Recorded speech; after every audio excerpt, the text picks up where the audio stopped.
চট্টগ্রামের সাতকানিয়ায় উপজেলা বাণিজ্যিক উপশহর কেরানীহাটে ভেজাল বিরোধী অভিযান চালিয়েছে ভ্রাম্যমাণ আদালত। ১৯ নভেম্বর বুধবার বিকেল থেকেই এ অভিযান পরিচালিত হয়। অভিযানে দুটি প্রতিষ্ঠানকে ৮০,০০০ টাকা জরিমানা করা হয়। এদের মধ্যে ফুলকলিকে ৩০,০০০ ও পিউরিয়াকে ৫০,০০০ টাকা। অভিযানে নেতৃত্ব দেন সাতকানিয়া উপজেলা চৌকস সহকারী কমিশনার ভূমি ও এক্সিকিউটিভ ম্যাজিস্ট্রেট মোহাম্মদ শামসুজ্জামান।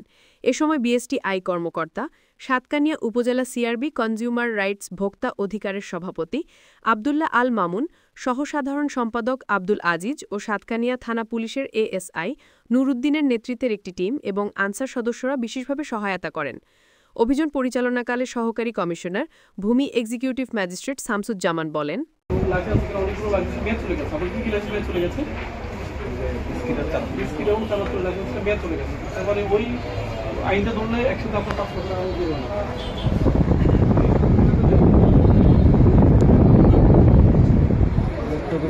মেয়াদের আর যেগুলো হচ্ছে আমাদের মেয়াদ শেষ হয়ে গেছে অথবা হচ্ছে যেগুলো মেয়াদ চলে গেছে আমরা এখানে জব্দ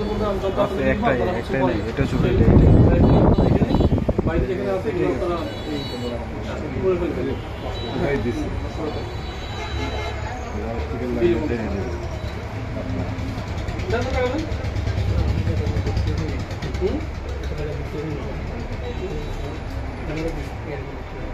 পনেরো ২০ তো করার মতো অপরাধ করে না, প্রত্যেক তো অনেক বড়। ঠিক আছে, আর কথা বলবো না, মানে একদম জেল দেবেন না।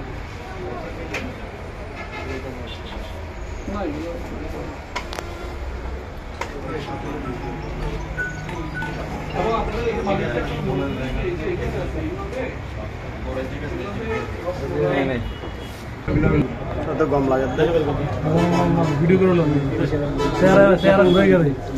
এখন আসছে সবাই একটু নিলে ভালো হয় না, দেখতেছে না। সারা দিয়ে মাথা